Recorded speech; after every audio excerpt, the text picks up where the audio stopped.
It's a four-way contest for the single-member constituency of Punggol East. Candidates of the People's Action Party, Workers' Party, Singapore Democratic Alliance and Reform Party are competing for the seat, which was vacated last month by former MP Michael Palmer.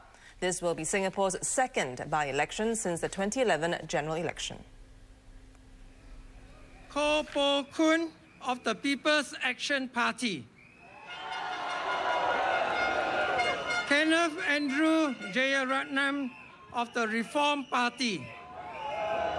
Lim Bak Chuan Desmond of the Singapore Democratic Alliance. And Lee Li Lian of the Workers' Party. This is the longest list of contenders for a parliamentary seat since 1997. 4 candidates will be campaigning hard over the next 9 days to capture votes from some 31,600 residents of Punggol East. And on January 26th, these residents will go to the polls to pick one of 4 to represent them in Parliament. The incumbent party PAP has sent in a fresh face, colorectal surgeon Dr Koh Poh Koon. The 40-year-old, who's dubbed himself the son of Punggol, has already outlined areas of concern he plans to focus on. And despite being flanked by party leaders at the nomination centre, Dr Koh says he's his own man and will run his own campaign. My supporters, voters of Punggol East, let us work together to make a better Punggol East. Many believe Dr Koh's biggest opponent will be the Workers' Party's Lee Li Lian. She is no stranger to residents in Punggol East, having contested there in the 2011 general election.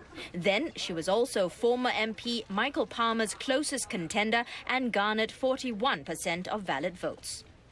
I will serve you wholeheartedly. And I will continue and constantly stand up for your rights. On 26th of January, vote for the Workers' Party and send me into Parliament. Also back to make another bid for the Punggol East seat, SDA Secretary-General Desmond Lim.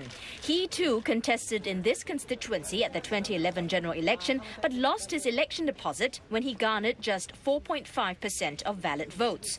Undeterred, Mr Lim says he is determined to serve the residents, having been active in the area since 2005. Dearest residents of Punggol East, Desmond Lim is back, dedicated and determined to serve you and your family in Punggol East. Rounding up the 4 candidates is Reform Party Chief Kenneth Jeyaretnam.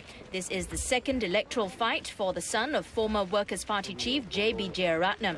He contested as part of a team in West Coast GRC in 2011. This election, we are determined to bring a real choice to the voters of Punggol East. This is your chance to decide how you want to be represented. Earlier at the nomination centre, familiar election faces in the form of retired acupuncturist Zheng Guoyuan and private tutor Ui Bun Yu showed up, but both left without filing their election papers. Our editor Imelda Saad was at the nomination centre this morning and she joins us now. We also have in studio Assistant Professor Eugene Tan from the Singapore Management University School of Law for an in-depth look into the issues.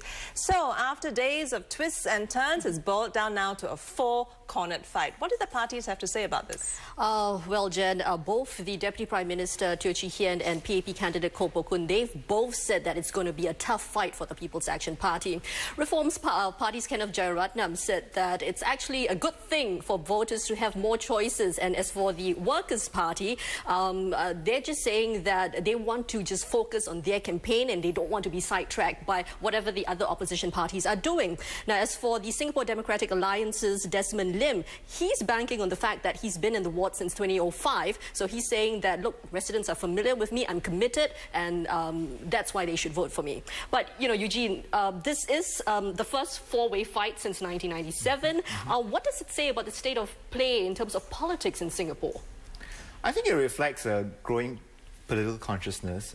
The political parties are obviously getting a sense that voters are prepared to consider alternatives. But I wouldn't say that we're seeing a flourishing political scene. I think that's probably asking for too much. But certainly, I think we are moving in that direction, and I think that the voters are also showing that they are more conscious about what is happening around them.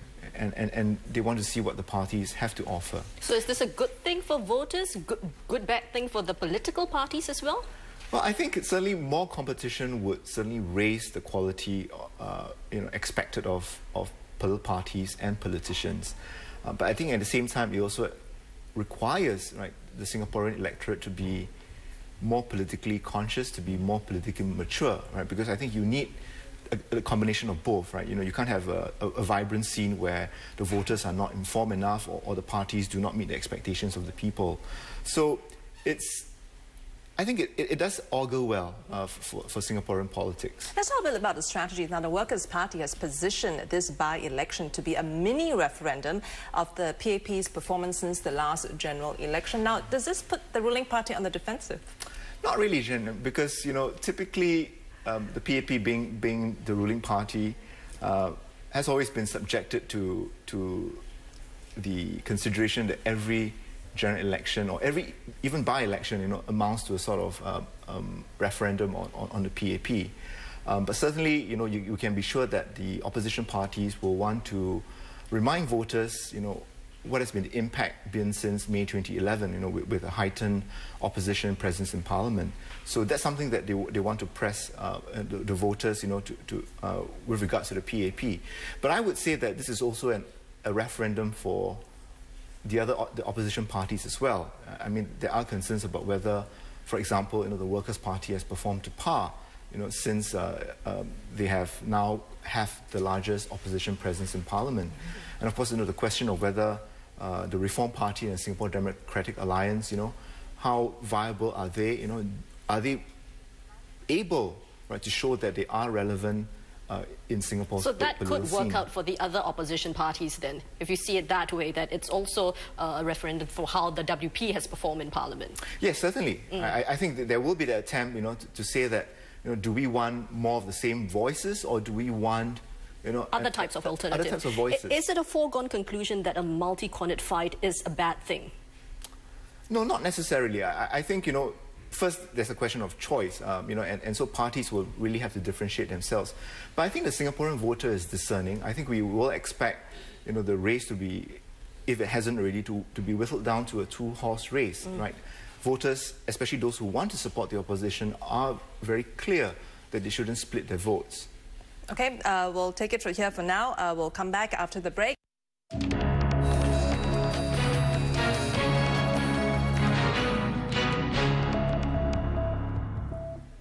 And welcome back to our coverage of the Punggol East by-election. Imelda, now I understand campaigning has kicked off straight after the nomination process. Well, that's right. The People's Action Party, Koh Poh Koon, he says that it's going to be a tough fight to retain the seat facing the three opposition parties. But he also added that he's ready to try to win over residents. Let's take a look at this package. Over 500 PAP activists occupied half the field at the nomination centre to support Dr Koh. But once the nomination process was over, the supporters fanned out as the PAP campaign machinery kicks into high gear. The nomination centre is empty right now because all the efforts are being channeled towards the residents living in blocks like these in Punggol East. Dr Koh says that he is going to be speaking to residents, trying to understand their needs and to come up with solutions to their problems. Dr Koh admitted that this is going to be a tough and a close fight, but he's ready for the challenge. Over the next week or two, as we visit the blocks, there will be opportunities to interact. And I think that will be a good time for them to know me better and for me to know them better as well. Reaching out to voters, the strategy is always the same. Listen more, empathize more, and also interact more. Backing Dr Koh is seasoned politician Deputy Prime Minister Teo Chee Hean, who has been re-elected to Parliament 4 times in the neighbouring Pasir Ris Punggol GRC. Mr Teo himself was elected as an MP in the Marine Parade by-election in 1992. Over the next few days, he will go out and try and meet many more residents, reach out to as many as he can. I think when they meet him, they will find that he's a down-to-earth, sincere person, works hard and wants to work together with them to make their lives better, to make Punggol East better. Mr Teo urged residents to carefully consider whom they think would best represent them in Parliament. What about the candidates from the opposition parties? What are they campaigning on? Well, Workers' Party Lee Li Lian, she told me that she's banking on her experience and also her personal touch to woo voters. But, you know, this time around she's taking no chances. She says that she wants to cover 100% of households in Punggol East. Let's take a look. She's no longer new to campaigning, having contested in the same seat in the last general election. Then Ms Lee garnered about 41% of valid votes in a three-cornered fight. This time round, she's facing two other opposition candidates and the People's Action Party. But she's unfazed, counting on her experience working as a legislative assistant for Aljunied MP Pritam Singh and her work at the Aljunied Town Council. I still believe in personal touch, face-to-face, because, people who know me always say that I'm a people person. So I really hope that, I can reach out to as many residents as I can so that they can also feel me. She's got party leaders backing her up. She's the ground person, a people person who can connect well to the ground. We know her for quite a long time. I'm sure she'll do her best. Immediately after nominations closed, Ms Lee headed to Rivervale Plaza. Upgrading works there stalled because the contractor went bust. With her husband by her side, she spent some time with shop owners and residents listening to their concerns. Ms Lee did not want to speculate on her chances this time round, only to say that she's focused on running her own campaign. What she did tell us, however, is that she will do more of what she did during the last general elections, that is reaching out to more voters, and this time she's even planning to set up her own Facebook fan page. Outside Rivervale Plaza, party volunteers got into full swing, putting up election banners and posters. Now, Madam, one of the highlights of elections is the political rallies, That's right? What are the parties saying about this? Well, all the parties have confirmed that they will be holding rallies, but no dates have been firmed up yet. If you remember the last by-election in Hougang, the Workers' Party held 3 rallies, while the People's Action Party, they had 2 rallies. Now, the Singapore Democratic Alliance's Desmond Lim says he hopes to have at least one this Sunday. And in fact, he started campaigning with house-to-house visits today. Let's take a look. With a door-to-door approach, Desmond Lim hopes to add a personal touch to campaigning. The Singapore Democratic Alliance Secretary-General says residents' response to his candidacy has been good. Despite 3 past election defeats, Mr. Lim says he will not give up, especially in this, his 4th election. His party has managed to gather a group of young supporters to do much of the legwork needed during campaigning. I'm not fly-by-night politicians. So the fact that I can actually stay connected with the residents, the fact that I can form my own grassroots, which supported by a group of local residents here, which means that I don't say after elections disappear. Mr. Lim is reviving plans from the 2011 general election, including the proposal to build new facilities of over $1 million through private sector funding. He also hopes to have a Sati Club for residents managed by residents.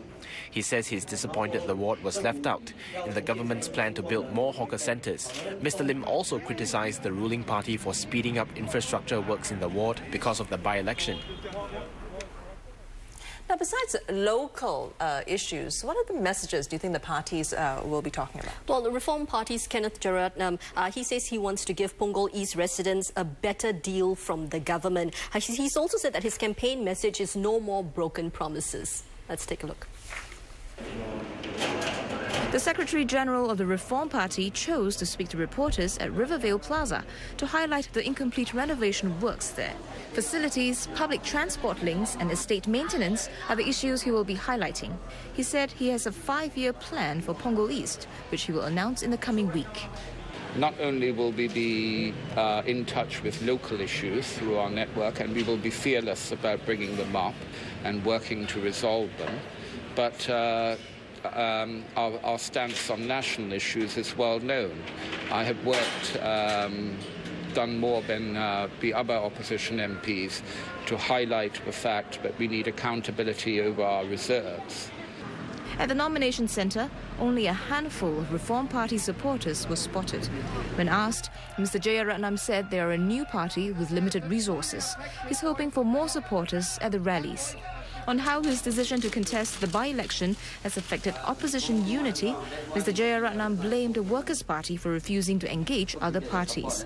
However, he expects to attract voters who will not vote for the WP in any case.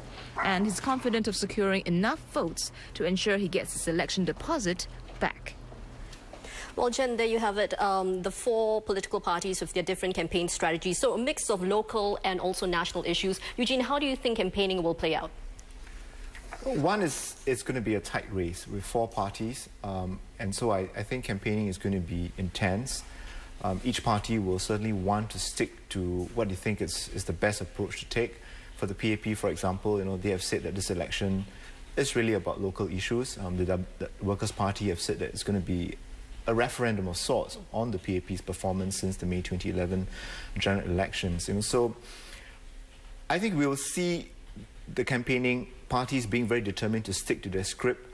But I think what is really important is whether the parties can actually respond, to how the other parties campaign, for example, may be gaining traction with voters, and because it is important for them to be flexible, to be adaptable, because in the end, it's really, campaigning has to be about listening to the voters and then addressing their core concerns. Exactly, but what do you think is the message that will resonate with voters? I mean, besides party to party and even within the party?